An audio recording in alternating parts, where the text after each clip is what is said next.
الحمد للہ رب العالمین والصلاة والسلام علی سید الانبیاء والمرسلین وعلی صحبہ ومن تبعہم بإحسان الی یوم الدین وبعد۔ بلوغ المرام میں کتاب الصلاۃ ہم پڑھ رہے ہیں اور یہاں پہ سجدہ سہو کے حوالے سے مسائل چل رہے ہیں۔ تو یہ ہمارے پاس جو حدیث ہے وہ عمران بن حسین رضی اللہ تعالی عنہ سے ہے ان النبی صلی اللہ علیہ وسلم صلی بہم، کہتے ہیں کہ بے شک رسول اللہ صلی اللہ علیہ وسلم نے ہمیں نماز پڑھائی، فسحا، پس آپ نے غلطی کی، یعنی آپ سے سہو ہو گیا۔ سہو کا مطلب ہوتا ہے کہ نماز میں بھول جانا یا کوئی چیز کا رہ جانا، ٹھیک ہے، یا اضافہ کر لینا، یا ہم اس پہ تفصیلاً بات کر چکے ہیں۔ فسجد سجدتین، پس آپ نے دو سجدے کیے، ثم تشہد، پھر آپ نے تشہد کیا، ثم سلم، پھر آپ نے سلام پھیرا۔ رواہ ابو داود و ترمذی و حسنہ والحاکم و صححہ۔ تو یہ حدیث ابو داود، ترمذی میں اور حاکم وغیرہ میں موجود ہے۔ اس کے مطابق سجدہ سہو کا طریقہ یہ ہوگا کہ دو سجدے کرنے کے بعد تشہد کر کے سلام پھیریں گے، لیکن پیچھے بھی ہم پڑھ چکے ہیں، اور صحیح بخاری کی دو روایات کے مطابق اس میں یہ ہے کہ سجدہ سہو میں تشہد نہیں ہے۔ تو اب یہاں پہ یہ ابو داود، ترمذی اور حاکم وغیرہ کی روایت کے مقابلے میں ہمارے پاس طریقہ ہے صحیح بخاری کا، اور پھر یہاں پہ ان احادیث کو ترجیح دیں گے تو پھر تشہد نہیں ہے، یعنی سجدہ سہو میں تشہد نہیں ہوگا، دو سجدے کرنے کے بعد اس سے متصل سلام پھیر دیا جائے گا۔ اسی طرح آگے ابو سعید خدری رضی اللہ تعالیٰ عنہ سے ہے، قال قال رسول اللہ صلی اللہ علیہ وسلم، کہتے ہیں کہ رسول اللہ صلی اللہ علیہ وسلم نے فرمایا، اذا شک احدکم فی صلاتہ، جب تم میں سے کسی ایک کو اپنی نماز میں شک ہو، فلم یدری کم صلی، بس اس کو معلوم نہ ہو کہ اس نے کتنی نماز پڑھی ہے، اثلاثن او اربعن، تین پڑھی ہیں یا رکھتے ہیں یا چار پڑھی ہیں، یعنی جب تم میں سے کسی کو اس کی نماز میں شک لاحق ہو جائے، فلم یدرے، تو اس کو ادراک نہ ہو، اس کو سمجھ نہ ہو، کم صلی، کہ کتنی اس نے رکعتیں پڑھی ہیں، اثلاثن او اربعن، تین پڑھی ہیں یا چار، فلیطرح الشک، بس چاہیے کہ وہ شک کو پھینک دے، دور کر دے، ولیبن علی مستیقن، اور اس کو چاہیے کہ بنیاد رکھے اس پر جس پر اسے یقین ہے،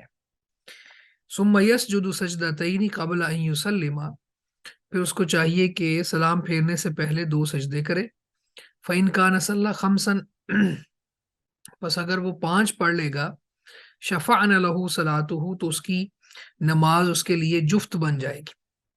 وإن کان صلی تماما، اور اگر اس نے پڑھی نماز کو مکمل کرنے کے لیے وہ ایک رکعت پڑھی، کانتا ترغیما للشیطان، تو یہ شیطان کو رسوا کرنے کے لیے ہوگا۔ میں اس کو دوبارہ ٹرانسلیٹ کرتا ہوں، پھر اس کی وضاحت ہم کرتے ہیں۔ رسول اللہ صلی اللہ علیہ وسلم نے فرمایا کہ اذا شک احدکم فی صلاتہ، جب تم میں سے کسی ایک کو اس کی نماز میں شک ہو، یعنی وہ شک میں مبتلا ہو جائے، فلم یدری، پس اسے معلوم نہ ہو، کم صلی، کہ اس نے کتنی نماز پڑھی ہے، اثلاثن او اربعن، کیا تین پڑھی ہیں یا چار، یعنی رکعات کی تعداد کے بارے میں اس کو شک ہو گیا کہ چار رکعت والی نماز تھی، تو اس میں اس کو یہ ہوا کہ تین پڑھی ہیں یا چار پڑھی ہیں، کنفرم نہیں ہے، تو فلیطرح الشک، اس کو چاہیے کہ شک چھوڑ دے، شک کو ختم کر دے۔ تو شک تھا تین کے بعد والی چوتھی پر، کہ چوتھی رکعت پڑھی ہے یا نہیں پڑھی، تو تین تک تو کنفرم تھا، یعنی یقین تھا، تو رسول معظم صلی اللہ علیہ وسلم فرماتے ہیں کہ اسے چاہیے کہ تین جو یقینی بات ہے اس پر بنیاد رکھے، یعنی تین کاؤنٹ کر لے، چوتھی میں شک ہے تو پھر وہ ایک رکعت پڑھ لے، ٹھیک ہے۔ ولیبن علی مستیقن کا مطلب یہ ہے کہ تین کاؤنٹ کر کے پھر چوتھی رکعت ایک پڑھ لے، ثم یسجد سجدتین قبل ان یسلم، پھر اسے چاہیے کہ سلام پھیرنے سے پہلے دو سجدے کر لے، سجدہ سہو۔ فإن کان صلی خمسا، اب جو ایک رکعت میں شک تھا کہ چار پڑھی ہیں یا تین پڑھی ہیں، تو اگر تو اس نے 4 پہلے پڑھی ہوئی تھیں اور ایک رکعت اس نے زائد پڑھ لی تو شفعنا لہو صلاتہ، اس کے لیے اس کی جو نماز ہے وہ مطلب جفت ہو جائے گی۔ کیا مطلب ہے کہ یہ جو 2 سجدے کرنے ہیں نا، تو یہ 2 سجدے ایک رکعت کاؤنٹ کر لیے جائیں گے، اور پھر گویا کہ اس کی 6 رکعتیں بن جائیں گی، تو یہ جفت بن جائے گا۔ وَإِنْ كَانَ صَلَّى تَمَامًا، اور اگر اس نے وہ رکعت پڑھی ہے مکمل کرنے کے لیے، یعنی 3 پہ بنیاد رکھی تھی تو پڑھی بھی 3 ہی تھی، 4 نہیں پڑھی تھی، تو فرمایا کہ کانتا ترغیما للشیطان، تو پھر یہ جو 2 سجدے کیے ہیں نا، سجدہ سہو، تو یہ شیطان کو رسوا کرنے کے لیے ہوں گے۔ تو یہ حدیث ہے ہمارے پاس، رسول اللہ صلی اللہ علیہ وسلم بعض چیزوں کی توجیحات بھی بیان کرتے ہیں۔ ایک بات تو اس حدیث میں یہ ہمیں سمجھ آئی کہ جب شک ہو تو پھر جو کم جن پر یقین ہے ان کو کاؤنٹ کر لیا جائے گا، اور باقی جو جس میں شک ہے اس کو پڑھ لیا جائے گا۔ دوسرا یہ ہے کہ یہاں پہ رسول اللہ صلی اللہ علیہ وسلم نے سجدہ سہو سلام پھیرنے سے پہلے کہا ہے، تو پہلے کر لیے جائیں گے سجدے۔ اور آپ نے جو بات فرمائی کہ اگر اس کی رکعتیں 5 ہو جائیں گی تو پھر وہ 2 سجدے جو صاحب کے کیے ہیں وہ کاؤنٹ کر کے تو یہ 6 رکعتیں بن جائیں گی اور یہ جفت ہو جائے گا۔ اور اگر اس نے 3 ہی پڑھی تھی اور 4 چوتھی رکعت جو جس میں شک تھا وہ نہیں پڑھی تھی، تو اس نے وہ انکانا صلی تماماً پورا کرنے کے لیے پڑھی ہے، تو کانتا ترغیم للشیطان، تو یہ شیطان کو رسوا کرنے کے لیے ہوگا۔ تو شیطان کو رسوا کرنے کے لیے اس لیے ہوگا کہ یہ 2 سجدے زائد ہو گئے ہیں، اور انسان بندہ مومن اتنا حساس ہے اور اس قدر اپنی عبادت کو خوبصورت بنانا چاہتا ہے کہ اس کو شک تھا، تو اس نے پھر ایک رکعت بھی پڑھ لی اور رسول اللہ صلی اللہ علیہ وسلم کے بتائے ہوئے طریقے کے مطابق 2 سجدے بھی کر لیے۔ تو شیطان جو ہے اس نے ایک سجدہ نہیں کیا تھا اللہ کے کہنے پر، گو وہ سجدہ تعظیمی تھا، لیکن اللہ کے حکم کا انکار تھا۔ تو جب بندہ سجدے کرے گا تو شیطان اس سے رسوا ہوگا۔ اور اس کے علاوہ بھی چونکہ یہ اللہ کے نبی صلی اللہ علیہ وسلم کی اطاعت ہے، تو اللہ کی اطاعت، رسول اللہ کی اطاعت صلی اللہ علیہ وسلم، جب بندہ اس پر عمل کر رہا ہوتا ہے، اطاعت کر رہا ہوتا ہے، تو شیطان اس وقت رسوا ہو رہا ہوتا ہے۔ یعنی کہ شیطان، چونکہ اللہ نے قرآن مجید میں کہا نا ان الشیطان لکم عدو فاتخذوہ عدوا، کہ بے شک شیطان تمہارا دشمن ہے، اس کو دشمن ہی سمجھے۔ تو وہ تو نہیں چاہتا کہ آدمی بندہ مومن یا مسلمان نماز پڑھتے ہوئے اس طرح سے شک میں مبتلا اس نے کیا، اور اس کا مطمع نظر یہ تھا کہ ایک رکعت کم ہو جائے، لیکن اللہ کے رسول نے جو طریقہ سکھایا اس مومن نے اس کو فالو کر لیا، تو گویا کہ ہر طرح سے اس کے لیے ضلالت ہی ضلالت ہے اور تضلیل ہی تضلیل ہے۔ تو اس حدیث سے ایک بات یہ بھی ثابت ہوئی کہ ایسے کام کرنے چاہیے جن سے شیطان رسوا ہوتا ہے، جس سے اس کو ذلت محسوس ہوتی ہے، اس کو اہانت محسوس ہوتی ہے۔ تو سب سے بڑی اہانت اس کو نماز میں سجدے کرنے میں اور اللہ اور اس کے رسول کی اطاعت کرنے میں محسوس ہوتی ہے، اور اذان میں بھی جب اذان ہوتی ہے تو اس وقت بھی وہ بھاگ جاتا ہے۔ وعن ابن مسعود رضی اللہ عنہ قال صلی رسول اللہ صلی اللہ علیہ وسلم فلما سلم قیل له، ابن مسعود رضی اللہ عنہ کہتے ہیں کہ رسول اللہ صلی اللہ علیہ وسلم نے نماز پڑھائی، فلما سلم، پس جب آپ نے سلام پھیرا، قیل له، تو آپ سے کہا گیا، یا رسول اللہ، یا اللہ کے رسول، احدث فی الصلاۃ شیء، نماز میں کوئی چیز واقع ہو گئی ہے؟ قال وما ذلک، تو آپ نے پوچھا وہ کیا ہے؟ قالوا، انہوں نے کہا صلیت قضا و قضا، بعض روایات میں 2 دفعہ ہے صلیت قضا و قضا، کہ آپ نے اتنی اتنی نماز پڑھی ہے۔ قال، تو صحابی کہتے ہیں ابن مسعود، فسنا رجلیہ، آپ نے اپنے پاؤں موڑے، واستقبل القبلۃ، اور قبلے کی طرف رخ کیا، فسجد سجدتین، پس آپ نے 2 سجدے کیے، ثم سلم، پھر سلام پھیرا، ثم اقبل علینا بوجہہ، پھر آپ اپنے چہرے کے ساتھ ہماری طرف متوجہ ہوئے، فقال، بس آپ نے فرمایا، انہ، بے شک، لو حدث فی الصلاۃ شیء، اگر نماز میں کوئی مسئلہ ہو جائے، کوئی چیز واقع ہو جائے، یعنی کوئی کمی بیشی ہو جائے، انبأتکم بھی تو میں اس کے بارے میں تمہیں بتاؤں گا، یعنی نماز کی رکعات کی تعداد میں اگر کوئی کمی بیشی ہوتی ہے یا نماز کے اندر کوئی چیز کا ایڈیشن ہوتا ہے تو وہی کے ذریعے، تو انبأتکم بھی تو وہ میں تمہیں بتا دیتا، ولیکن انما انا بشرون، لیکن میں بشر ہوں، انسان ہوں، انسا کما تنسون، میں بھی اس طرح بھول جاتا ہوں جس طرح تم بھول جاتے ہو۔ یعنی آپ کے بتانے کا مقصود یہ ہے کہ اس نماز میں کوئی چیز واقع نہیں ہوئی اللہ کی طرف سے، یعنی نہ ہی کوئی اضافہ ہوا ہے نہ کمی ہوئی ہے، تو اگر میں نے ایک رکعت زیادہ پڑھا دی ہے تو گویا کہ میں بھول گیا ہوں۔ تو یہ ظہر کی نماز تھی، محدثین یہ بات کرتے ہیں کہ ظہر کی نماز میں آپ نے 4 کی بجائے 5 رکعت پڑھا دی تھی، تو صحابہ کو یوں لگا کہ شاید ایک رکعت زائد ہے۔ یعنی وہی چونکہ نازل ہو رہی تھی نا، وہ زمانہ وہی کے نزول کا زمانہ تھا، تو یوں لگا کہ شاید 4 کی بجائے 5 رکعت مشروع ہو گئی ہیں۔ تو اللہ کے رسول صلی اللہ علیہ وسلم نے ان کے بتانے پر صحابہ کے ایک تو سجدے کیے، اور پھر ان کی طرف چہرے کے ساتھ متوجہ ہو کے یہ کہا کہ انہ لو حدث فی الصلاۃ شیء، اگر نماز میں کوئی چیز واقع ہو جائے، یعنی واقع ہونے سے مراد یہ ہے اضافہ یا کمی ہو، تو انبأتکم بھی تو میں وہ تمہیں بتا دوں، ولیکن انما انا بشر، اور لیکن میں تو بشر ہوں، انسا کما تنسون، میں بھی بھولتا ہوں جس طرح تم بھول جاتے ہو، فَإِذَا نَسِيتُ فَذَكِّرُونِ، بس جب میں بھول جاؤں تو مجھے یاد کروا دیا کرو، وَإِذَا شَكَّ أَحَدُكُمْ فِي صَلَاتِهِ، بس اگر کوئی تم میں سے ایک اپنی نماز میں اس کو شک لاحق ہو جائے، فَلْيَتَحَرَّ الصَّوَابَ، تو اس کو چاہیے کہ وہ ایکوریسی یعنی درستگی کو پائے، اس کو تلاش کرے، تحری کہتے ہیں کوشش کرنا، تو اس درستگی کو تلاش کرنے کی کوشش کرے، فَلْيُتِمَّ عَلَيْهِ، اور اس پر پورا کرے، یعنی جیسے پچھلی حدیث کو بھی ہم ساتھ ملا لیں، تو یعنی جو یقینی بات ہے اس کو تو تلاش کر لیا، اور اس کے بعد پھر جس میں شک ہے اس کو پڑھ لے، ثم لیسجد سجدتین، اور اس کو چاہیے کہ پھر 2 سجدے کر لے۔ تو اس کا مطلب کیا ہوا کہ اس حدیث میں کئی باتیں ہمارے سامنے آئیں۔ ایک بات تو یہ آئی کہ رسول اللہ صلی اللہ علیہ وسلم بھی انسان تھے اور آپ بھول سکتے تھے، جس طرح باقی صحابہ اور باقی انسان بھول جاتے ہیں، تو اللہ کے رسول صلی اللہ علیہ وسلم بھی بھول جاتے تھے، یعنی نسیان کا جو عارضہ ہے یہ ایک بشری کمزوری ہے، یعنی انسان کی کمزوری ہے، اور یہ انسانی فطرت میں شامل ہے۔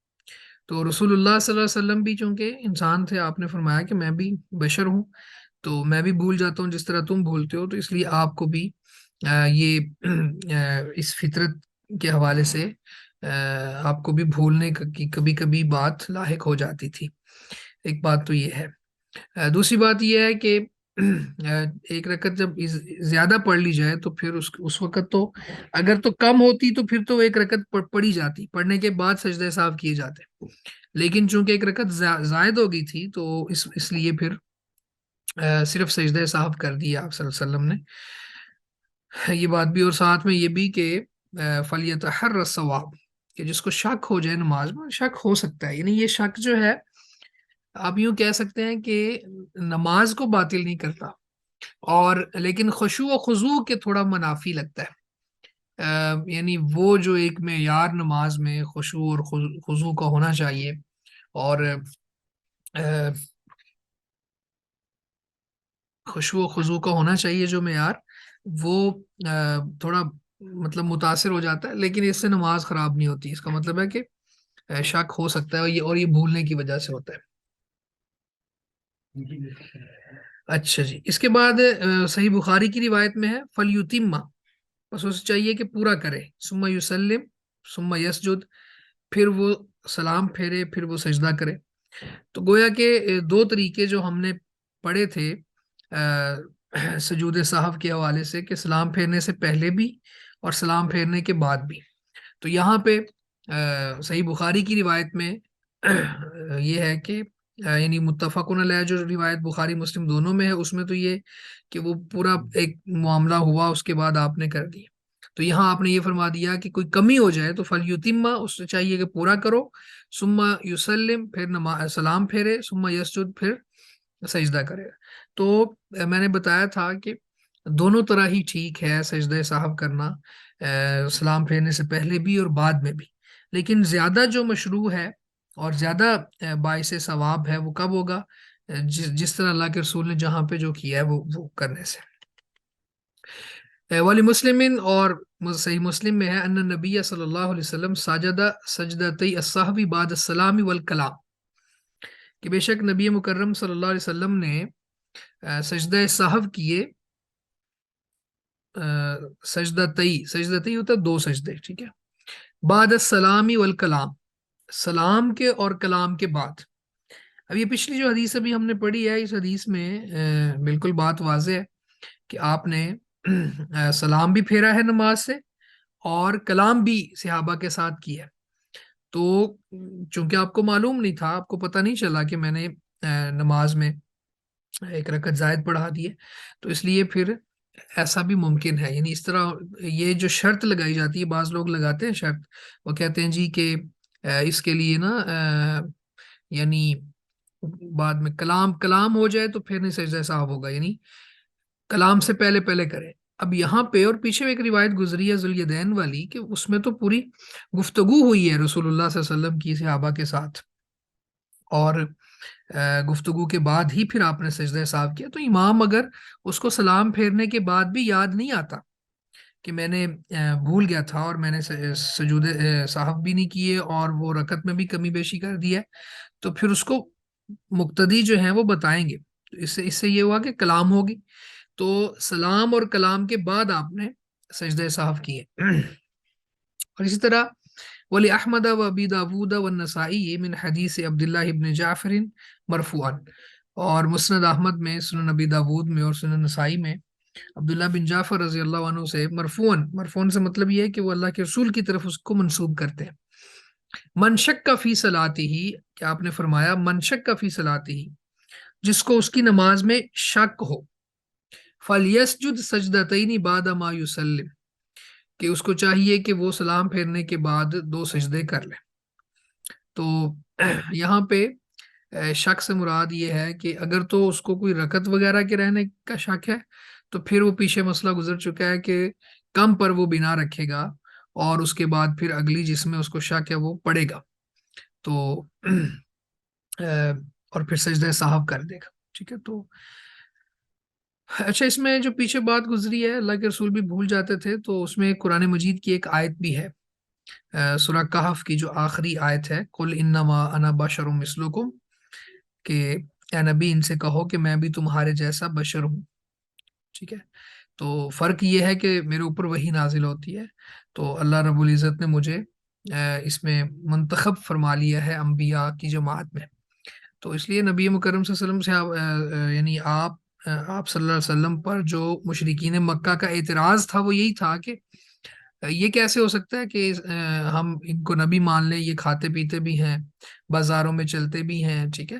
تو وہ سمجھتے تھے شاید کوئی فرشتہ آئے گا۔ تو اللہ رب العزت نے قرآن مجید میں جواب دیا کہ اگر دنیا میں فرشتے رہتے ہوتے تو پھر یہ نبی فرشتوں میں سے بھیجتا، چونکہ تم دنیا میں انسان ہو تو اس لیے میں نے پھر انسان کا ہی انتخاب کیا ہے، اور مطلب بڑی تفصیلات ہیں اس حوالے سے۔ تو یہاں ہمارے نزدیک لوگوں نے، یعنی ہمارے جو مختلف مسالک ہیں یہاں پہ بن چکے ہیں، اس میں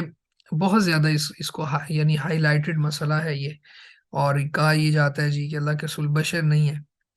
ٹھیک ہے، تو نور ہے، اور پھر معاذ اللہ یہ کہہ دیا جاتا ہے کہ نور من نور اللہ ہے، اللہ کے نور سے نور ہے۔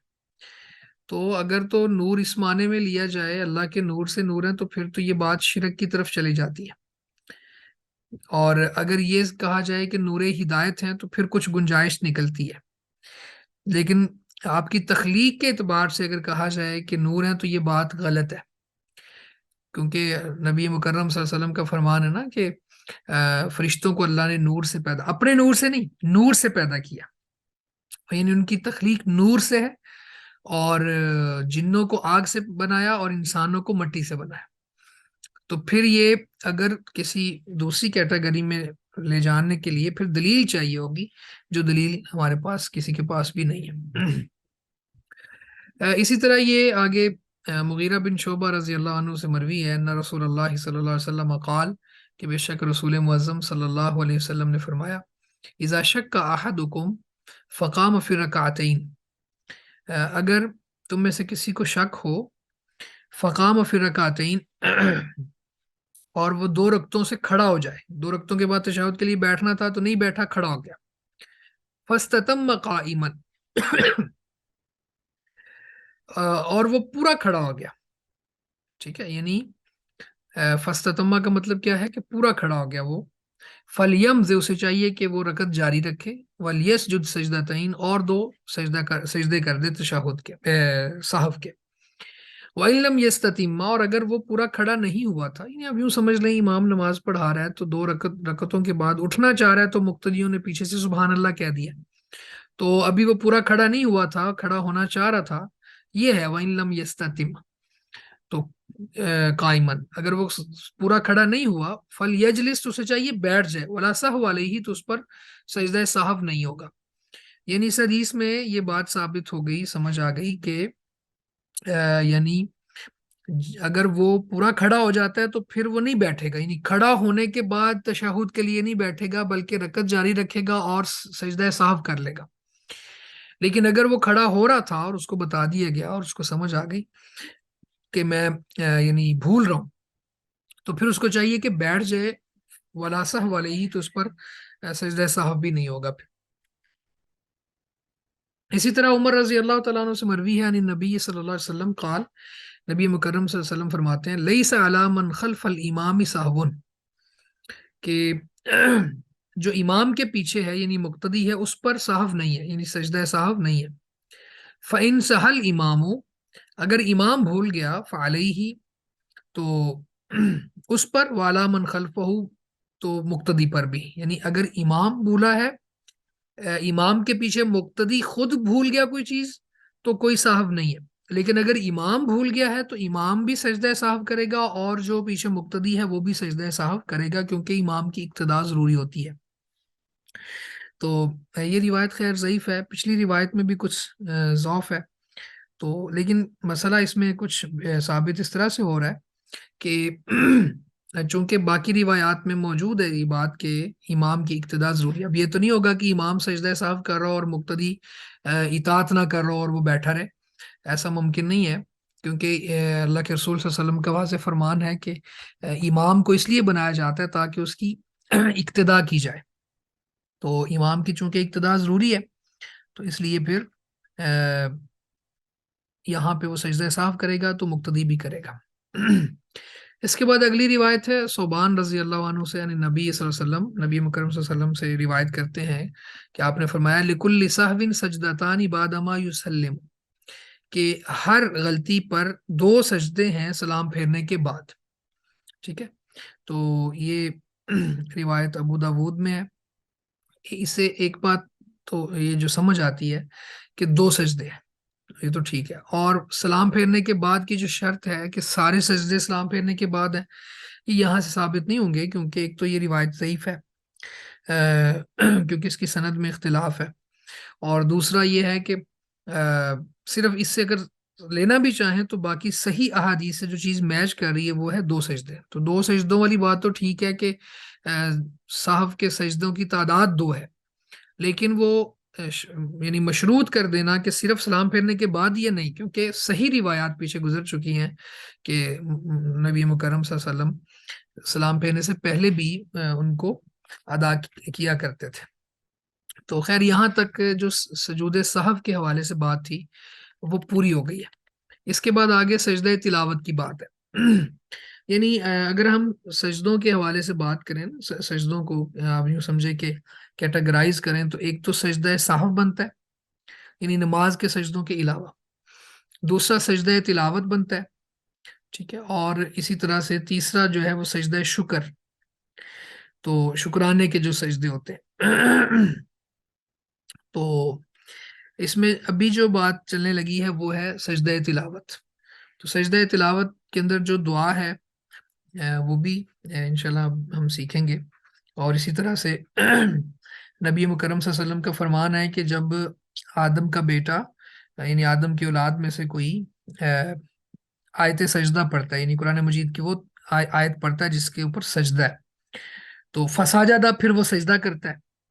اعتزل الشیطان یبکی، شیطان اس سے پرے ہو جاتا ہے، دور ہو جاتا ہے اور رونا شروع ہو جاتا ہے، یقول کہتے ہے یا ویلی، ہائے میرے لیے ہلاکت، امر ابن آدم بالسجود فسجد فلہ الجنہ، کہ آدم کی اولاد کو سجدے کا حکم دیا گیا، اس نے سجدہ کیا تو اس کے لیے جنت ہے، وہ امرت بالسجود فابیت فلی النار، مجھے سجدے کا حکم دیا گیا تو میں نے انکار کر دیا اور میرے لیے آگ ہے، یعنی یہ صحیح مسلم کی روایت ہے کہ یعنی سجدہ تلاوت کی اہمیت اس سے اجاگر ہوتی ہے، اور وہ بات کہ شیطان کو سجدہ کرنے سے کس قدر تکلیف ہوتی ہے، گویا کہ یہ بات اتھینٹک ہے، نبی مکرم صلی اللہ علیہ وسلم کے فرامین سے ثابت شدہ ہے۔ تو میں دوبارہ بتا دیتا ہوں کہ اللہ کے رسول صلی اللہ علیہ وسلم فرماتے ہیں کہ جب آدم کی اولاد میں سے کوئی آیت سجدہ پڑھنے کے بعد سجدہ کرتا ہے تو شیطان علیحدہ ہو کے رونا شروع ہو جاتا ہے، اور وہ کہتا ہے کہ ہائے میری بربادی، کہ آدم علیہ السلام کی اولاد کو حکم دیا گیا سجدے کا تو اس نے سجدہ کیا اور اس کے لیے جنت ہے، فلاح الجنہ، وَأُمِرْتُ بِالسُّجُودِ فَأَبَيْتُ، مجھے حکم دیا گیا میں نے انکار کر دیا، فَلِيَ النَّارِ، میرے لیے آگ ہے۔ تو سجدہ تلاوت کے حوالے سے یہ بات تھی۔ اسی طرح سجدہ تلاوت میں جو دعا ہے وہ اس میں دو دعائیں ہیں، ایک تو بڑی مشہور ہے جیسے ساجد وجہ للذی خلقہ وشق سمعہ وبصرہ بقولہ وقوتہ، ٹھیک ہے، تو یہ جو معروف دعا ہے اس کی سند میں کچھ ضعف ہے، یعنی ایک مجہول راوی کی وجہ سے اس کی سند کمزور ہو جاتی ہے، لیکن جو دوسری دعا ہے جامع ترمذی میں صحیح سند کے ساتھ وہ یہ اللہم اکتب لی بہا عندک اجرا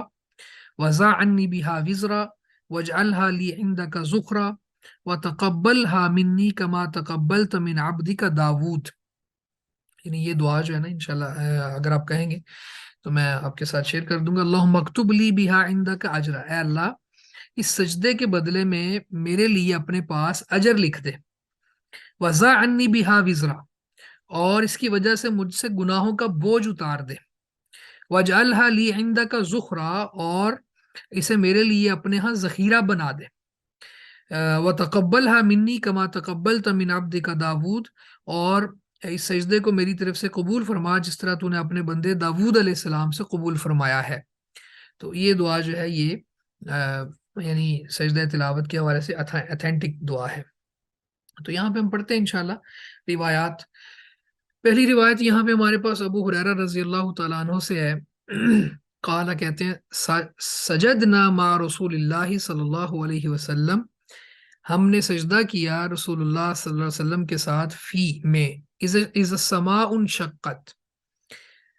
اس صورت میں سورہ الانشقاق میں، وَاقْرَأْ بِاسْمِ رَبِّكَ الَّذِي خَلَقَ، اور اقرأ بِاسْمِ رَبِّكَ الَّذِي خَلَقَ، ان دو صورتوں میں، یعنی ہم نے اذا السماء انشقت اور اقرأ بِاسْمِ رَبِّكَ الَّذِي خَلَقَ میں سجدہ کیا، ٹھیک ہے۔ تو یہ سجود تلاوت کے حوالے سے میں نے کچھ بات آپ کو بتا دی ہے کہ یہ اس سجدہ ویسی ہوگا جس طرح نماز کا سجدہ ہوتا ہے، سہو کا سجدہ ہوتا ہے، لیکن اس میں جیسے ہم نے پڑھا تھا نا کہ 7 ہڈیوں پر، لیکن اس میں فرق یہ ہے دعا کا کہ وہاں دعا جو ہے وہ اور دعائیں ہیں اور یہاں پہ اور دعا ہے۔ اور اگلی روایت میں بھی یعنی یہ وہ جو جہاں پہ رسول اللہ صلی اللہ علیہ وسلم نے سجدہ کیا ہے ان صورتوں اور ان آیات کا بیان بھی ہے یہاں پہ۔ اچھا، اسی طرح سے ایک بات یہاں پہ یہ بھی سمجھ لیجئے کہ یہ سجدہ کرنا مستحب ہے، واجب نہیں ہے۔ مستحب اس طرح سے ہے کہ اگر کر لیں تو بہت بہتر ہے، نہ کریں تو گناہ نہیں ہوگا، ٹھیک ہے۔ تو یہ اگلی روایت دیکھ لیں، وَعَنِ ابْنِ عَبَّاسٍ رضی اللہ عنہما، عبداللہ بن عباس رضی اللہ عنہما سے مروی ہے، قال کہتے ہیں صاد لیس من عزائم السجود، یہ جو سورہ صاد کا سجدہ ہے یہ واجب سجدوں والی صورتوں میں سے نہیں ہے، وقد رأیت رسول اللہ صلی اللہ علیہ وسلم یسجد فیہا، تو میں نے رسول اللہ صلی اللہ علیہ وسلم کو دیکھا کہ آپ اس میں سجدہ کر رہے تھے، ٹھیک ہے، تو اس میں یعنی سورہ صاد کا جو آیت کا سجدہ ہے اس کے بارے میں ویسے تو ایک اختلاف بھی ہے، کہ بعض کہتے ہیں کہ یہ سجدہ تلاوت ہے یا نہیں ہے، شکر کی وجہ سے ہے یا تلاوت کی وجہ سے ہے، تو راجح بات، صحیح بات یہی ہے کہ یہ سجدہ تلاوت ہی ہے۔ وعنہ، اور ابن عباس رضی اللہ عنہما ہی سے مروی ہے، ان نبی صلی اللہ علیہ وسلم ساجد بن نجم، تو اللہ کے رسول صلی اللہ علیہ وسلم جو ہے وہ سورہ نجم کی جو آیت سجدہ ہے وہاں بھی سجدہ کرتے تھے۔ وعن زید بن ثابت رضی اللہ عنہ قال، زید بن ثابت رضی اللہ عنہ کہتے ہیں کہ قرأت علی النبی صلی اللہ علیہ وسلم النجم، میں نے نبی مکرم صلی اللہ علیہ وسلم پر سورہ نجم پڑھی، فلم یسجد فیہا، تو آپ نے اس میں سجدہ نہیں کیا۔ ٹھیک ہے، تو آپ دیکھیں پچھلی روایت میں ہے کہ آپ نے سجدہ کیا، اس روایت میں ہے کہ آپ نے سجدہ نہیں کیا۔ اسی طرح سے عمر رضی اللہ تعالی عنہ نے ایک دفعہ ممبر پہ خطبہ دیتے ہوئے ایک آیت پڑھی، آیت سجدہ، تو جس میں سجدہ تلاوت تھا، تو آپ نے ممبر سے اتر کے سجدہ کیا، لیکن پھر دوبارہ پڑھی اسی موقع پر، تو پھر آپ نے نہیں کیا، تو اس لیے کر لینا افضل اولا اور بہتر ہے۔ اور میں نے آپ کو وہ حدیث پڑھ کے سنائی کہ شیطان جو ہے وہ علیحدہ ہو کے رونا شروع ہو جاتا ہے، اور وہ کہتا ہے کہ جی ابن آدم کو حکم دیا گیا تو اس نے سجدہ کیا، اس کے لیے جنت ہے، اور میں نے انکار کیا تو میرے لیے آگ ہے۔ اسی طرح خالد بن معدان رضی اللہ عنہ کہتے ہیں فضلت سورۃ الحج بسجدتین، کہ یہ جو سورہ حج ہے اس کی فضیلت، یعنی اس کو فضیلت دی گئی ہے دو سجدوں کی وجہ سے، اس میں دو سجدے ہیں، تو دو سجدے ہونے کی وجہ سے اس کو فضیلت دی گئی ہے باقی صورتوں پر۔ ورواه احمد والترمذی موصولا من حدیث عقبہ بن عامر وزاد فمن لم يسجدهما فلا يقرأها، یہ سند اس کی ضعیف ہے، کہ اس میں یہ ہے کہ جو سجدے نہیں کرتا تو پڑھے ہی نہ۔ ٹھیک ہے، تو میں نے بتا دیا کہ صحیح دلائل کی روح سے جو بات ثابت ہو رہی ہے ہمارے پاس وہ یہ ہے کہ پڑھنا، سجدہ کرنا مستحب ہے۔ اب یہ نہیں ہے کہ سجدہ نہیں کرے گا تو اس صورت کو ہی نہ پڑھے، اس آیت کو ہی نہ پڑھے، تو یہ بات یعنی صحیح سند کے ساتھ ثابت نہیں ہے۔ اسی طرح ابن عمر رضی اللہ تعالی عمر رضی اللہ تعالیٰ عنہ سے مروی ہے، کہتے ہیں کہ یا ایھا الناس انا نمر بالسجود فمن سجد فقد اصاب، میں نے حضرت عمر رضی اللہ تعالیٰ عنہ کا عمل آپ کے سامنے رکھا، اب یہاں پہ ان کا قول بھی آ گیا۔ وہ کہتے ہیں کہ یا ایھا الناس لوگو انا نمر بالسجود، ہم سجود سے گزرتے ہیں، یعنی ایسی آیتوں سے گزرتے ہیں جہاں پہ سجدہ لکھا ہوتا ہے، سجدے کی آیات سے گزرتے ہیں۔ فمن سجد فقد اصاب، تو جس نے سجدہ کیا اس نے اچھا کام کیا۔ ومن لم یسجد فلا اسم علیہ، اور جس نے سجدہ نہیں کیا فلا اسم علیہ، اس پر کوئی گناہ نہیں ہے۔ تو یہ صحیح بخاری میں حضرت عمر کا قول موجود ہے، اور اسی میں ہے ان اللہ تعالی لم یفرض السجود الا ان نشاء، کہ بے شک اللہ تعالیٰ نے سجدوں کو فرض نہیں کیا، یعنی سجدہ تلاوت کو فرض نہیں کیا، ہاں مگر اگر ہم چاہیں تو، یعنی ہم چاہیں تو، یہ ہمارے اوپر چھوڑا ہے کہ ہم چاہیں تو وہ سجدہ ادا کر لیں، چاہیں تو نہ کریں۔ اسی طرح عبداللہ بن عمر رضی اللہ عنہما کہتے ہیں کہ کان نبی صلی اللہ علیہ وسلم یقرأ علینا القرآن، کہ رسول اللہ صلی اللہ علیہ وسلم ہمارے اوپر قرآن پڑھتے تھے، فَإِذَا مَرَّ بِالسَّجْدَةِ كَبَّرَ وَسَجَدَ وَسَجَدْنَا مَعَهُ، تو جب کسی سجدے کی آیت کے پاس سے گزرتے، کبرا آپ تکبیر کہتے، وساجدہ اور سجدہ کرتے، وسجدنا معہو اور ہم بھی آپ کے ساتھ سجدہ کرتے۔ ٹھیک ہے، تو یہ حدیث ہے، اس میں بسند فیہ لینن، لینن کا لفظی معنی ہوتا ہے نرمی، لیکن تھوڑا سا ضعف کی طرف چلی جاتی ہے بات، اس لیے یہ لفظ استعمال کیا جاتا ہے۔ اس حدیث کی سند میں عبداللہ العمری ہے جو ضعیف راوی ہے۔ ٹھیک ہے، تو ضعیف راوی ہونے کی وجہ سے یہ ہے۔ تو بہرحال صحیح احادیث ہمارے پاس جب موجود ہیں، اور ان کا خلاصہ یہ ہے کہ آیات سجدہ جب ہم پڑھتے ہیں تو پڑھنے کے بعد سجدہ کر لینا مستحب ہے،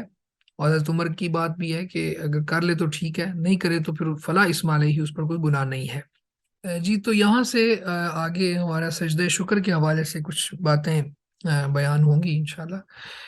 تو سجدہ شکر کیا ہے؟ جب آدمی کو کوئی نعمت یا خوشخبری ملے تو اسے فوراً سجدے میں گر جانا چاہیے، رسول اللہ صلی اللہ علیہ وسلم کا یہ عمل ہے۔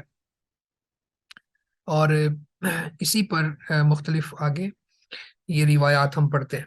تو پہلی روایت ابی بکرہ رضی اللہ تعالی عنہ سے، ان نبی صلی اللہ علیہ وسلم کان اذا جاءہ امر یسرہ، کہ بے شک نبی مکرم صلی اللہ علیہ وسلم کے پاس جب کوئی ایسی بات آتی، یسرہ جو آپ کو خوش کر دیتی، یا ایسا کوئی کام ہوتا جو آپ کو خوش کر دیتا، خر ساجدا للہ، تو آپ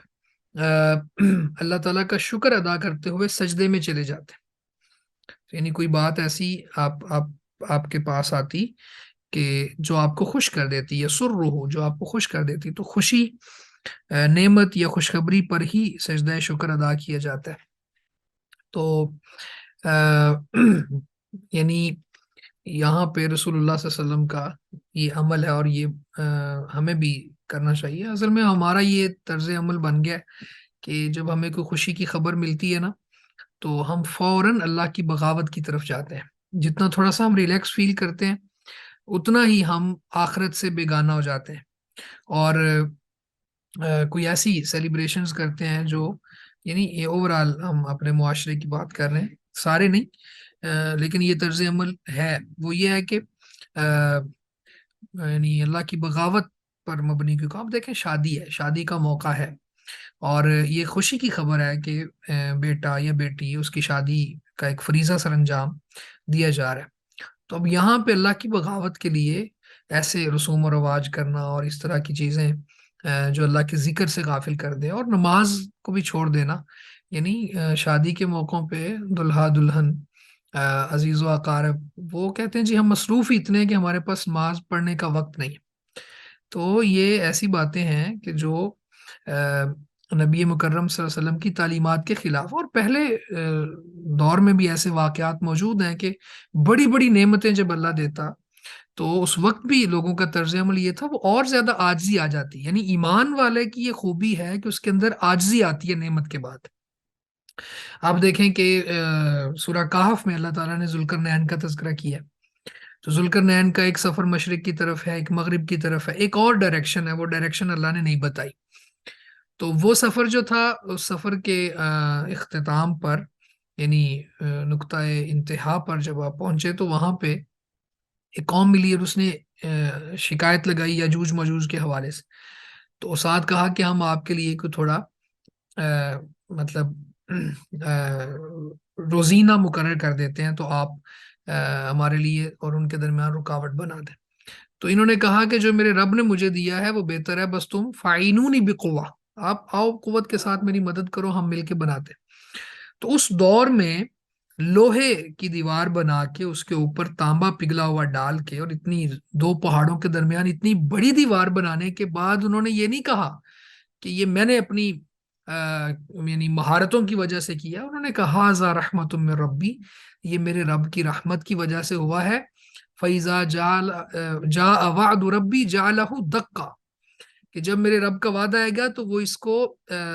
ریزہ ریزہ کر دے گا. ٹھیک ہے، اور وَكَانَ وَعْدُ رَبِّي حَقًّا، اور میرے رب کا وعدہ سچا ہے. تو یعنی اتنے بڑے کام کو سر انجام دینے کے بعد بھی آخرت یاد کر رہے ہیں. تو ہمارا طرز عمل یہ ہونا چاہیے کہ جب بھی کوئی خوشی کی خبر ملتی ہے، تو پھر ہمیں اللہ کی طرف رجوع کرنا چاہیے، اور اللہ کے سامنے سربہ سجود ہو جانا چاہیے. تو اگلی روایت میں عبد الرحمن بن عوف رضی اللہ عنہ کہتے ہیں ساجد النبی صلی اللہ علیہ وسلم فاطال السجود، نبی صلی اللہ علیہ وسلم نے سجدہ کیا، تو خوب طویل سجدہ کیا. ثم رفع راسہ، پھر آپ نے سر اٹھایا، وقال، اور کہا ان جبریل اتانی، بے شک جبریل میرے پاس آیا، فبشرنی، بس اس نے مجھے خوشخبری دی، فسجدت للہ شکرا، تو میں اللہ کے لیے شکر کے طور پر سجدے میں چلا گیا. تو یہ یعنی اس خوشخبری سے مراد کیا ہے؟ مختلف توجیحات ہیں. مسلمانوں کی فتح کی خبر وغیرہ ہو سکتی ہے. ٹھیک ہے، تو کوئی بھی خوشی کی خبر مراد یہاں پہ ہے. اسی طرح جو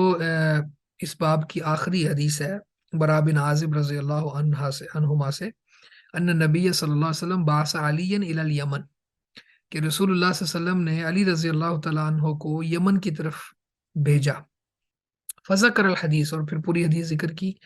قال، تو کہا فکتب علی رضی اللہ عنہ باسلامہم، تو وہاں جا کے علی رضی اللہ تعالیٰ عنہ نے اسلام کا جھنڈا لہرایا اور لوگوں کو دین کی طرف دعوت دی. تو پھر رسول اللہ صلی اللہ علیہ وسلم کی طرف خط لکھا بے اسلامہم، ان کے اسلام لانے کی خبر لکھی. فلما قرأ رسول اللہ صلی اللہ علیہ وسلم الکتاب،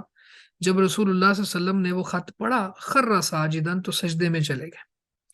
تو اب آپ دیکھیں کہ کوئی بھی کام جس سے اللہ کے رسول خوش ہوتے تو آپ سجدہ کرتے. جبریل نے آ کے بشارت دی تو آپ نے سجدہ کیا. علی رضی اللہ تعالیٰ عنہ نے یہ لکھا کہ کافر اب اسلام کے دائرے میں آ رہے ہیں، مسلمان ہو رہے ہیں، تو اللہ کے رسول نے تب بھی سجدہ کیا. تو یہ سجدہ وہ ہے جو سجدہ شکر اس کو کہا جاتا ہے. باب صلاۃ التطوع، یہ نفل نمازوں کا بیان ہے یہاں پہ، یعنی جو فرض نماز کے علاوہ نمازیں ہوتی ہیں نا، اس کو تطوع کہا جاتا ہے. تو یعنی نماز کی دو قسمیں ہیں، ایک فرض نماز اور ایک نفل. تو نوافل جو ہیں، نفل نمازیں یا نوافل، اس میں سنتیں بھی آ جاتی ہیں، اور خاص طور پہ جو نمازیں بیان ہوئی ہیں نوافل کی صورت میں، اس میں سببی نماز بھی ہے، انشاءاللہ میں اس کو سمرائز کرتا ہوں، وہ بھی اس میں شامل ہے. اچھا، یہ نوافل کا سب سے بڑا فائدہ یہ ہے کہ قیامت والے دن جب نمازیں کاؤنٹ ہوں گی تو اگر فرض نمازوں میں کمی رہ گئی نا تو پھر نوافل کے ساتھ وہ پوری کر دی جائے گی. تو ایک بہت بڑا فائدہ یہ بھی ہے اس کا، اور اس کے علاوہ بھی بے شمار فوائد ہیں. جیسے رسول اللہ صلی اللہ علیہ وسلم کا فرمان ہے وَاعْلَمُوا أَنَّ خَيْرَ أَعْمَالِكُمْ الصَّلَاةُ، کہ جان لو تمہارے اعمال میں سے بہترین عمل نماز ہے. تو آدمی اگر چاہتا ہے کہ وہ نیک اعمال کرے تو فرض نماز تو اس کو پڑھنا ہی پڑھنا ہے، لیکن اس کے ساتھ بہترین عمل نماز ہے، تو یہ نوافل پڑھے، نفل نمازیں پڑھے. اور اسی طرح سے ایک اور حدیث میں اللہ کے رسول صلی اللہ علیہ وسلم فرماتے ہیں ما من عبد یسجد للہ سجدۃ الا رفعہ اللہ بہا درجۃ وحط عنہ بہا خطیئۃ، کہ جب بھی بندہ اللہ کے لیے کوئی ایک سجدہ کرتا ہے تو اللہ تعالیٰ اس ایک سجدے کی وجہ سے اس کا ایک درجہ بلند کرتے ہیں اور اس کا ایک گناہ معاف کر دیتے ہیں. تو یہ بھی بہت بڑی سعادت کی بات ہے کہ آدمی یہ پڑھے. تو اسی طرح نوافل گھر میں پڑھنا افضل ہے. نوافل بیٹھ کر ادا کیے جا سکتے ہیں، ٹھیک ہے، کھڑے ہو کر پڑھنا افضل ہے لیکن بیٹھ کر پڑھنا جائز بھی ہے. اسی طرح سے بعض نوافل ایسے ہیں جن کے لیے شریعت نے کوئی وقت مقرر کیا ہوا ہے تو ان کو ان اوقات میں پڑھنا زیادہ مستحب ہے. اسی طرح سواری پر بھی نوافل ادا کیے جا سکتے ہیں. تو نوافل کے حوالے سے، نفلی نمازوں کے حوالے سے اگر ہم بات کریں تو اس میں نماز تہجد بھی ہے، کیونکہ رسول اللہ صلی اللہ علیہ وسلم کا فرمان ہے کہ فرض نماز کے بعد اللہ کو جو سب سے زیادہ پسندیدہ نماز ہے وہ تہجد کی نماز ہے، تہجد. تو تہجد، تراویح وغیرہ، نماز وتر، اور اسی طرح سے نماز اشراق وہ بھی نوافل میں آ جاتی ہے. اور اس کے بعد سببی نمازیں بھی ہیں، جیسے نماز استخارہ ہے، ٹھیک ہے، نماز استسقاء ہے، اور نماز خسوف ہے، ٹھیک ہے، اور اسی طرح نماز خسوف یا کسوف، ٹھیک ہے، چاند یا سورج گرہن کی نماز. تو بہرحال یہ مختلف نمازیں ہیں جو نوافل میں آ جاتی ہیں. تو بڑی فضیلت ہے نوافل کی. ابھی ہم انشاءاللہ دیکھتے ہیں یہاں پہ اس باب میں ابن حجر عسقلانی رحمہ اللہ جو احادیث لے کے آئے ہیں وہ بڑی امیزنگ احادیث ہیں اس باب سے متعلق. سب سے پہلی حدیث اس کی ہے ربیہ بن کعب الاسلمی رضی اللہ عنہ قال قال لی النبی صلی اللہ علیہ وسلم سل. ربیہ بن کعب الاسلمی کہتے ہیں کہ قال لی النبی، میرے لیے نبی مکرم صلی اللہ علیہ وسلم نے کہا، یعنی مجھے کہا، سل، سوال کر، مانگ. آپ ذرا دیکھیں کہ اللہ کے رسول صلی اللہ علیہ وسلم ربیہ بن کعب سے خوش ہوئے، اور ایک حاجت تھی جو انہوں نے پوری کی، اس پر آپ خوش ہوئے. تو آپ نے اسے کہا کہ کیا مانگنا چاہتے ہو، کیا لینا چاہتے ہو؟ تو اب یہ بڑا خوبصورت سوال ہے، اور یہاں پہ بڑا ایک امتحان ہے کہ اگلا بندہ جو ہے وہ کیا مانگے گا۔ تو ربیعہ بن کعب کہتے ہیں فقلت، پس میں نے کہا اسألک مرافقتک فی الجنہ، اے اللہ کے رسول، میں جنت میں آپ کا ساتھ چاہتا ہوں۔ سبحان اللہ، آپ دیکھیں کتنا خوبصورت سوال کیا انہوں نے، یعنی کتنی خوبصورت چیز مانگی۔ اسألک مرافقتک فی الجنہ، کہ اے نبی، جنت میں آپ کی رفاقت مانگتا ہوں، آپ کا ساتھ مانگتا ہوں۔ فقال، تو رسول اللہ صلی اللہ علیہ وسلم نے پوچھا او غیر ذالک، اس کے علاوہ بھی کوئی ہے جو چیز مانگنا چاہتے ہو؟ قلت ہوا ذاک، میں نے کہا اللہ کے رسول بس یہی۔ قال، تو آپ نے فرمایا فاعنی علی نفسک بکثرت السجود، فاعنی، بس میری مدد کر، علی نفسک، اپنے آپ پر، بکثرت السجود، سجدوں کی کثرت کے ساتھ، تب پھر سجدوں کی کثرت سے تم اپنے بارے میں میری معاونت کرو۔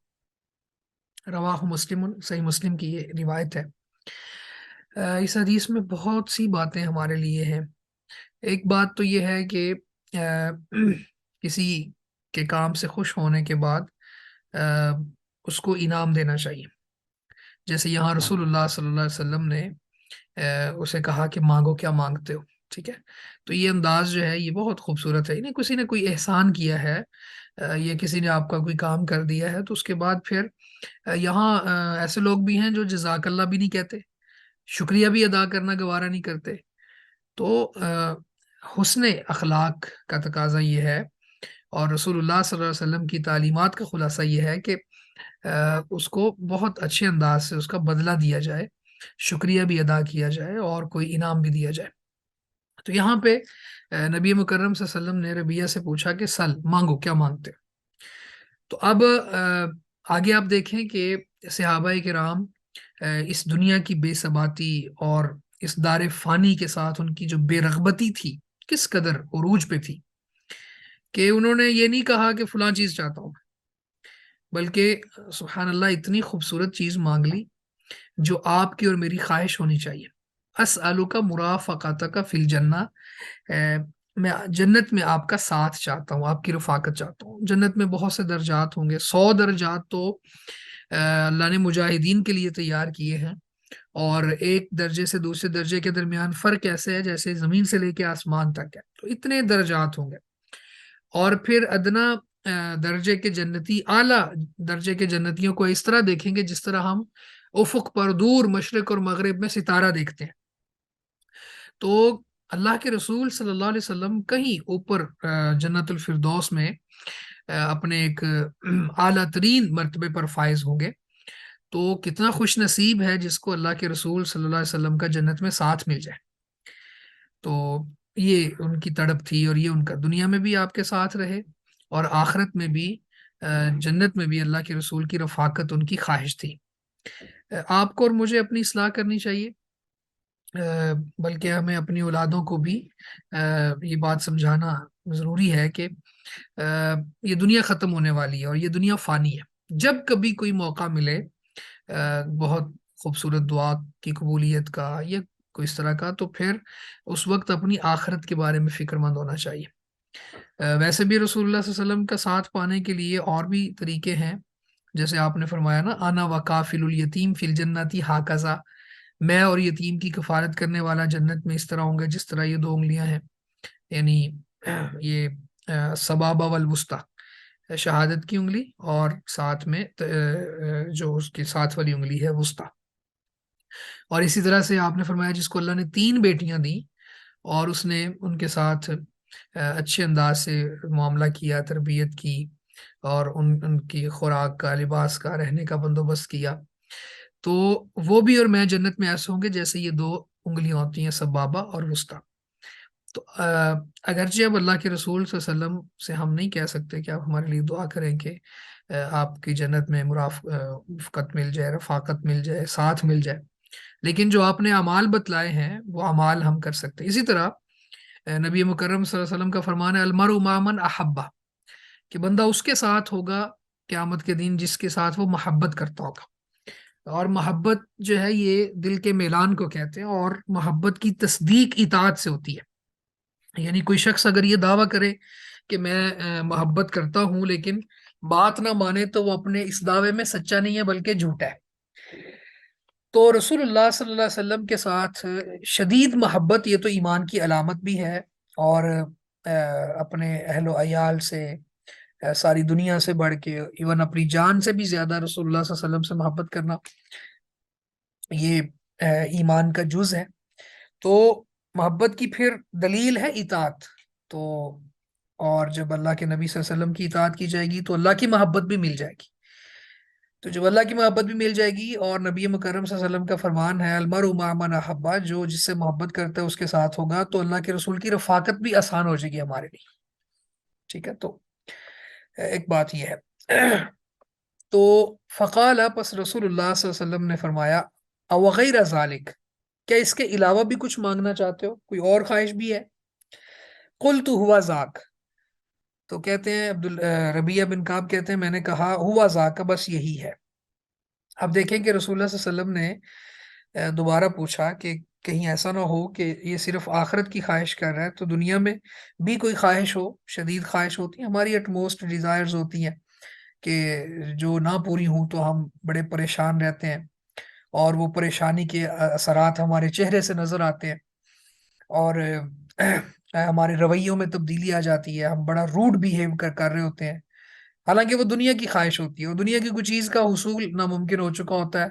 تو ہم مایوس ہو چکے ہوتے ہیں، اور اس وقت پھر یہ سارا کچھ ہو رہا ہوتا ہے۔ تو صحابی سے اللہ کے رسول نے پھر پوچھا کہ کیا کوئی اور چیز بھی ہے؟ کہا نہیں، یہی ہے۔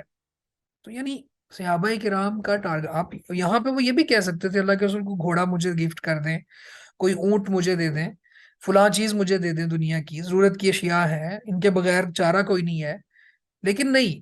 زندگی گزر جانی ہے، اور یہ بہت مختصر ہے، لیکن اللہ کے رسول کا ساتھ جس کو مل گیا اس کو کیا نہیں ملا پھر؟ قال، تو رسول اللہ صلی اللہ علیہ وسلم نے فرمایا فَعِنِّي عَلَى نَفْسِكَ بِكَثْرَةِ السُّجُودِ، فَعِنِّي، پس میری مدد کرو، عَلَى نَفْسِكَ، اپنے آپ کے بارے میں، بِكَثْرَةِ السُّجُود، سجدوں کی کثرت کے ساتھ۔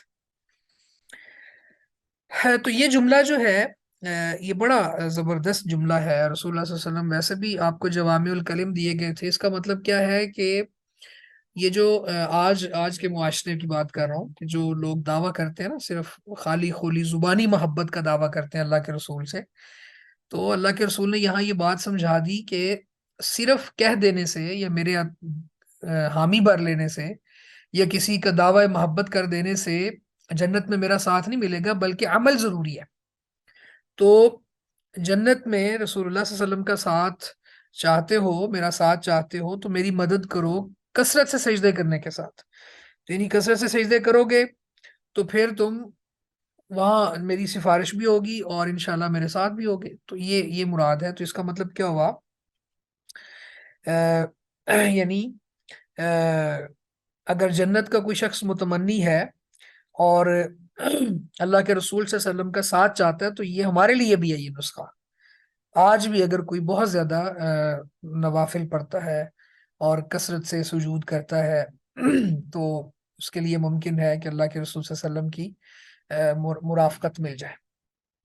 تو اس سے اور بھی باتیں ثابت ہوتی ہیں۔ ایک بات تو یہ ہے کہ نبی کریم صلی اللہ علیہ وسلم کا حسن اخلاق اور آپ کا جود و کرم، یعنی ہر ایک نیکی کا بدلہ دیتے تھے، ٹھیک ہے؟ تو نیکیوں کے بدلے دینے چاہیے، حل جزاء الاحسان الا الاحسان۔ اور اسی طرح سے دوسری بات جو میں نے کر دی بڑی تفصیل کے ساتھ، کہ ربیہ بن کعب کی پریورٹیز یہاں بیان ہوئی ہیں، کہ ان کی ترجیحات کیا تھی؟ دنیا نہیں تھی بلکہ آخرت تھی۔ ہمارا یہاں پہ یہ ہوتا ہے چھوٹی سی چیز پہ ہم آخرت کو کمپرومائز کر جاتے ہیں، لیکن صحابہ کرام بڑے بلند ہمت تھے، اور بڑے زیرک تھے، بڑے ذہین تھے، بڑی فہم و فراست والے تھے۔ ان کے ہاں یہ نقطہ نظر تھا کہ اگر ساری دنیا بھی چلی جائے نا، میری آخرت بچ جائے اور بن جائے، تو سمجھ لو کہ سب کچھ بن گیا۔ اور اگر دنیا ساری مل جائے اور آخرت چلی جائے تو پھر کچھ بھی نہیں بنا، اور انسان خواب و خاسر ہو گیا۔ اچھا جی، اسی طرح اس سے یہ بھی ثابت ہوا کہ یہ سجود سے مراد رکعات بھی ہے، ٹھیک ہے؟ تو نوافل مراد ہے یہاں پہ۔ اس کے بعد عبداللہ بن عمر رضی اللہ عنہما سے مروی ہے، کالا کہتے ہیں حفظت من النبی صلی اللہ علیہ وسلم 10 رکعات، یعنی اس کو کہتے ہیں سنن راتبہ، جو یعنی مسلسل چلتی رہتی ہے۔ تو فرمایا حفظت من النبی، میں نے رسول اللہ صلی اللہ علیہ وسلم سے، نبی مکرم صلی اللہ علیہ وسلم سے یاد کر لی ہیں 10 رکعات، 10 رکعتیں، رکعتین قبل الظہر، ظہر کے فرض سے پہلے 2 رکعتیں، ورکعتین بعدہا، اور 2 رکعتیں ظہر کے بعد یعنی فرائض کے بعد، ورکعتین بعد المغرب فی بیتہ، اور مغرب کے بعد 2 رکعتیں اپنے گھر میں، ورکعتین بعد العشاء فی بیتہ، اور عشاء کے بعد 2 رکعتیں اپنے گھر میں، ورکعتین قبل الصبح، اور صبح کی نماز سے پہلے 2 رکعتیں۔ تو گویا کہ یہ 2 رکعتیں ظہر سے پہلے، 2 بعد 4 یہ ہو گئی، 2 مغرب کے بعد 6 ہو گئی، 2 عشاء کے بعد 8 ہو گئی، اور 2 فجر سے پہلے یہ 10 ہو گئی۔ تو جیسے ابھی پیچھے جب ہم بات کر رہے تھے تو وہاں پہ بیان کیا تھا یہ کہ نوافل کو گھر میں پڑھنا یہ زیادہ افضل ہے اور بہتر ہے، ٹھیک ہے۔ تو اللہ کے رسول صلی اللہ علیہ وسلم کا یہ عموماً معمول بھی تھا کہ آپ بہت زیادہ نوافل گھر میں پڑھتے تھے۔ متفقون علیہ وفی روایت لہما، بخاری مسلم کی یہ روایت ہے، اور انہی کی روایت میں ایک روایت میں یہ بھی ہے ورکعتین بعد الجمعۃ فی بیتی، تو آپ جو گھر میں نماز پڑھتے تھے اس میں جمعے کے بعد کی 2 رکعتیں بھی شامل ہیں۔ ولمسلم، اور جو مسلم صحیح مسلم ہے اس میں یہ ہے کان اذا طلع الفجر لا یصلی الا رکعتین خفیفتین، کان اذا طلع الفجر، یہ کہ جب فجر طلوع ہوتی، لا یصلی الا رکعتین خفیفتین، تو آپ نہیں نماز پڑھتے تھے مگر مختصر ہلکی پھلکی 2 رکعتیں۔ تو یہ فجر کی سنتوں کی بات ہے۔ فجر کی سنتوں میں رسول اللہ صلی اللہ علیہ وسلم جو ہے پہلی رکعت میں قل یا ایھا الکافرون تلاوت کرتے تھے، اور دوسرے میں سورہ اخلاص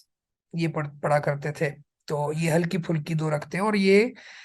دیکھنے میں پڑھنے میں تو ہلکی پھلکی ہیں، لیکن ان کی فضیلت میں رسول اللہ صلی اللہ علیہ وسلم نے فرمایا،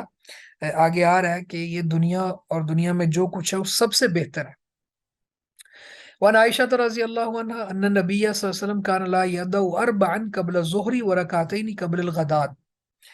کہ رسول اللہ صلی اللہ علیہ وسلم ظہر سے پہلے 4 رکعتیں، اور نہیں چھوڑتے تھے 4 رکعتیں قبل الظہر، ظہر سے پہلے، ورکعتین قبل الغداۃ، اور 2 رکعتیں فجر سے پہلے۔ تو صلاۃ الغداۃ جو ہے نا یہ فجر کی نماز کو کہتے ہیں۔ تو فجر سے پہلے 2 رکعتیں کبھی نہیں چھوڑتے تھے، اور ظہر سے پہلے 4 رکعات کبھی نہیں چھوڑتے تھے۔ وہ عنہا، اور عائشہ ہی کہتی ہیں رضی اللہ عنہا، لم یکن النبی صلی اللہ علیہ وسلم علی شیء من النوافل اشد تعاہدا منہ علی رکعتی الفجر، لم یکن النبی صلی اللہ علیہ وسلم، نہیں تھے نبی مکرم صلی اللہ علیہ وسلم، علی شیء کسی چیز پر، من النوافل نوافل میں سے، اشد تعاہدا، اشد تعاہدن کا مطلب یہ ہے کہ سختی کے ساتھ اہتمام کرنے والے، منہ اس سے، علی رکعتی الفجر، فجر کی 2 رکعتوں، یعنی فجر کی 2 رکعتوں سے زیادہ کوئی اور ایسی نوافل یا سنتیں نہیں تھی جن پر آپ اتنا سختی سے عمل کرتے تھے۔ تو گویا کہ یہ جو فجر کی 2 سنتیں ہیں یہ سنت مؤکدہ میں آتی ہیں، اور نبی مکرم صلی اللہ علیہ وسلم نے یہ کبھی نہیں چھوڑی۔ اور آگے وہ حدیث جس کی طرف میں نے پہلے اشارہ کیا وہ دیکھ لیں، صحیح مسلم میں یہ حدیث ہے، رکعتا الفجر خیر من الدنیا وما فیہا، فجر کی 2 رکعتیں دنیا اور دنیا میں جو کچھ ہو سب سے بہتر ہے۔ یعنی آپ یہ دیکھیں کہ فجر کی 2 سنتوں کی اور 2 رکعتوں کی اس قدر فضیلت اور برکت ہے۔ تو گویا یہ جو ابھی تک ہم نے دیکھا ان روایات میں اس صفحے پر، وہ یہ ہے کہ ظہر سے پہلے کی 2 رکعتیں بھی ہیں، اور ظہر سے پہلے کی 4 رکعتیں بھی ہیں، ظہر کے بعد کی 2 رکعتیں، ٹھیک ہے، مغرب کے بعد کی 2 رکعتیں، اور عشاء کے بعد 2 رکعتیں، اور صبح سے پہلے 2 رکعتیں، اور صبح کے نوافل جو ہیں 2 وہ رکعتین خفیفتین، یعنی سنتیں ہلکی پھلکی ہوتی تھی۔ ہلکی پھلکی سے مراد یہ ہے کہ پہلی رکعت میں سورہ الکافرون اور دوسری میں سورہ اخلاص پڑھتے تھے رسول اللہ صلی اللہ علیہ وسلم۔ اور اسی طرح ان رکعتوں کے بارے میں آپ دیکھیں اس حدیث کو جب ہم تفصیل سے اس پر بحث کریں یا غور کریں یا فکر کریں، اور بڑی ضرورت ہے تدبر کرنے کی کہ دنیا اور دنیا میں جو کچھ ہے وہ سب سے بہتر ہے. یعنی ہماری تو آنکھ تب کھلتی ہے جب ہمارے آفس جانے کا وقت ہوتا ہے، اور فجر کی جو سنتوں کی یہ فضیلت ہے تو فرائض کی فضیلت کہاں زیادہ ہوگی، پھر بہت زیادہ ہے. تو جو لوگوں کی یہ سنتیں رہ جاتی ہیں، جو نماز دھوپ نکلنے کے بعد پڑھتے ہیں، فجر کی نماز کا اہتمام نہیں کرتے، مسجد کی طرف نہیں جاتے، ان کے لیے لمحہ فکریہ ہے. دنیا میں تو سب کچھ مل گئی ان کو، لیکن وہ چیزیں جو اللہ کے رسول صلی اللہ علیہ وسلم بتا رہے ہیں وہ تو پھر حاصل نہیں ہوئی نا. تو فجر کی سنتوں کے حوالے سے بہت زیادہ انسان کو چاہیے کہ وہ کانشیس ہو جائے اور ان کو پڑھا کرے. اسی طرح ام حبیبہ مومنوں کی ماں رضی اللہ عنہا قالت کہتی ہیں، سمعت النبی صلی اللہ علیہ وسلم یقول، کہ نبی مکرم صلی اللہ علیہ وسلم کو میں نے سنا آپ فرما رہے تھے، من صلی اثنتئی عشرۃ رکعۃ فی یوم ولیلۃ بنی لہ بہن بیت فی الجنہ، رواہ مسلم. من صلی جو پڑھے، اثنتئی عشرۃ رکعۃ 12 رکعات فی یوم و لیلۃ، ایک دن اور رات میں. یہ جو 12 رکعات ہیں یہ آگے مسلم کی روایت میں یہ مسلم کی روایت ہے، اور ایک روایت میں تطوعاً کے لفظ بھی ہے کہ من صلی اثنتی عشرۃ رکعۃ تطوعاً، کہ جو نفل کی صورت میں پڑھے. ٹھیک ہے، تو یہ فرائض سے ہٹ کے ہیں یہ 12 رکعات. فی یوم و لیلۃ، ایک دن اور ایک رات میں. بنی لہو بہن بیت فی الجنہ، تو اس کے لیے جنت میں ایک گھر بنا دیا جاتا ہے. یعنی آپ یہ دیکھیں کہ یہ جو 12 رکعات ہیں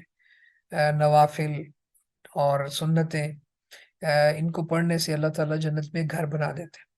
اور جامع ترمذی میں بھی اسی طرح کی روایت ہے، اور اس میں اضافہ ہے اربعن قبل ظہر، ظہر سے پہلے کی 4 سنتیں، ورکعتین بعدہا، اور 2 رکعتیں بعد میں، ورکعتین بعد المغرب، اور مغرب کے بعد. تو یہ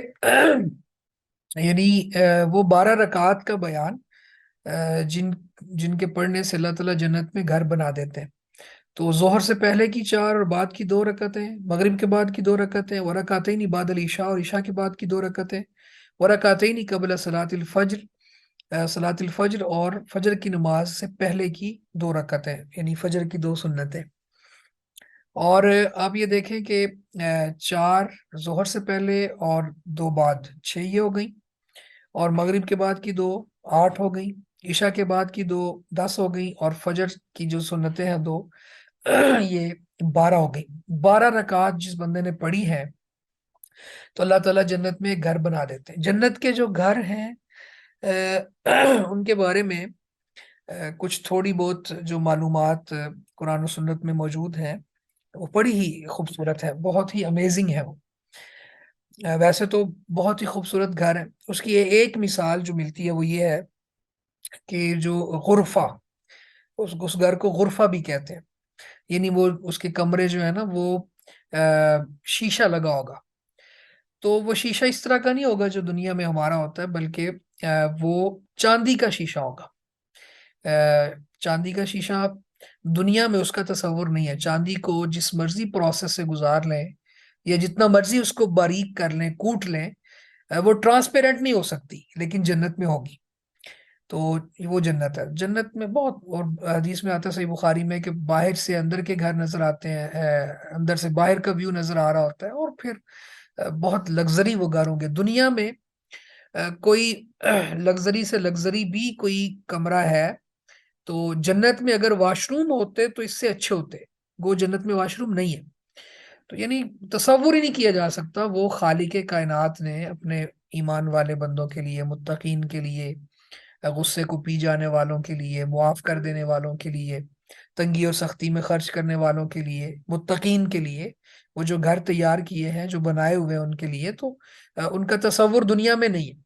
تو اتنے خوبصورت گھر ہے. تو ہر دن گزر جاتا ہے، ہر رات گزر جاتی ہے. تو اگر ہم بھی تھوڑا سا اہتمام کر لیں، اور اہتمام کیا ہے، 12 رکعات، یعنی فرض تو ادا کرنا ہی کرنا ہے، نماز پڑھنی ہے، لیکن اس کے ساتھ یہ سنتیں اس نیت سے بھی پڑھ لیں ہم، تو انشاءاللہ یہ بڑی برکت بھی ہے اور اللہ کی طرف سے وعدہ بھی ہے. تو میرا خیال ہے یہاں تک اس کو انشاءاللہ رکھتے ہیں ابھی.